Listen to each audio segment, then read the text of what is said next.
Yeah, I don't know. We'll see. Well, it's a shit show at the moment, but Yeah. hopefully it'll get better. All right, moving on to our fifth topic at hand. This in regards to Bloodstain and WayForward. This is reported off of Polygon.com. Bloodstain Ritual of the Night gets help from Shantae Studio WayForward. This is written by Allegra Frank. Bloodstained Ritual denied the long-awaited Kickstarter-funded project from former Castlevania producer Koji Igarashi is getting help from another studio to help wrap development. WayForward, best known for platformers like the Shantae games, is now pitching in. Quote, in consideration of their past achievements, WayForward will be helping the development team realize my vision for this game, unquote, Igarashi wrote in the latest developers update. Quote, maybe I am even more excited than anyone else. With their help, Bloodstained will become an even better game, unquote. WayForward joins developers Daiko and Monobit on the NT Creates led project, all of whom are working to help bring the game to fruition, if slowly. Jason Ryan, community manager at publisher 505 Games, chimed in at the end of the post to echo Igarashi's excitement. Its most crucial addition, WayForward's involvement, should help Bloodstained finally make it to release, more than 4 years after the game was funded. In August, Igarashi said that the Castlevania-style adventure game would not launch until 2019. 2 years later, the original March. 2 years later, its original March 2017 release window. He attributed this to the development team needing to respond to backers' feedback on a demo release earlier this year. At this time, he announced that the team had canceled a planned beta version of Bloodstained. So, the thing about this one that I read, and part of me is still pretty much excited for the game, but a part of me also said, you're bringing in the WayForward, which WayForward is a fantastic studio. They make awesome games. Their sprite work and their art in the games is fantastic. But you're bringing them in this late into the cycle, which is concerning to me regarding like what the development of the game is or what state it really is. My guess is, while they did say they're going to help create the game and going to help it bring it to life or bring it, to its finished form, I do wonder, bringing them this late means that they're really behind on some aspects of the game, or they're doing something major to really change what the game feels, looks, or how it plays. They're most likely behind. They're behind on schedule. But I think that also, like, when you think about what WayForward does when it comes to um, their games, it could just literally be that they are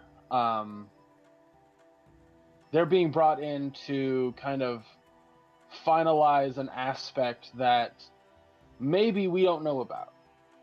Because I don't think it'll be gameplay. I don't think it'll be line or like that. I feel like there's something else that WayForward knows a lot about. Maybe it's DLC, for all we know. Maybe it could be that. It's a little concerning the fact that they're bringing in a pretty good developer or studio to help finish the game. Well, I think that's the more concerning part. It's less that they're bringing in WayForward to help finish the game. It's they're bringing in a big indie developer. Oh, pardon me, for at the end. This is like when a big studio movie is already done. They've claimed to have wrapped, and then all of a sudden they're having reshoots way late in stage. Yeah, like yeah. that's a bad sign. But I don't know. There's something about this that doesn't scream necessarily bad to me yet, but Okay. I don't know, we'll see. I mean, this could be another case of too big for their own britches, and this game could fucking suck for all we know. That's very But true. It's very true. I mean, as we saw in the past, like Kickstarter games, not all of them are good. They're definitely a good lump sum where they're not as good as people thought, or they come out and they're not what people were expecting. So there's definitely a lot of wait and see regarding to Bloodstained. Just kind of off what we've seen and what's been shown, it's kind of been lukewarm. People have been, what I've been hearing, like it's been lukewarm on the game right now. The only thing they've released prior to Bloodstained, or at least what they're working on right now, is actually that 2D Castlevania game that they made, Bloodstained: Curse of the Moon, which I played actually. It's a lot of fun. It's straight up just Castlevania, but like with 4 people. Yeah. That you get to control, and it's really cool. It's a really fun game. But yeah, hard as hell at the end, but yeah. Oh yeah, definitely. But like yeah, like it's definitely we'll have to wait and see regarding to what exactly they plan to do. But in due time, I think that we won't hear anything about this game because they said 2019. Do you think they'll make that year release date? Yeah, I think so. The game's been developed for so long that like 2019 would be weird to not see. That's what I'm thinking. Like, I don't think it's anything like super major that they're bringing WayForward in for. I feel like it's something small that WayForward knows a lot about and has experience in, especially with something like Shantae.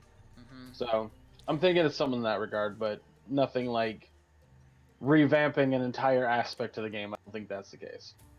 Right. Yeah. Maybe WayForward's being brought in because they're gonna have character exclusive like DLC for the game. You can play as Shantae in Bloodstained. If that ever happens, oh man, I'd be hype. I'd be like, oh man, take my money, like now. So yeah, I'll wait and see on that one. All right, so. Oh boy, sorry as I yawn into the mic. All right, guys, it is time. And then we had to cut it a little short, actually. Oh, I gotta do something, actually. Give me 1 second here as I adjust Greg's screen. Oops. Boop. Da-da-da. Okay. Yeah, give me a second here. I had to fix this real quick. And then we'll get started on our Overwatch minutes. Alright, there we go. Okay.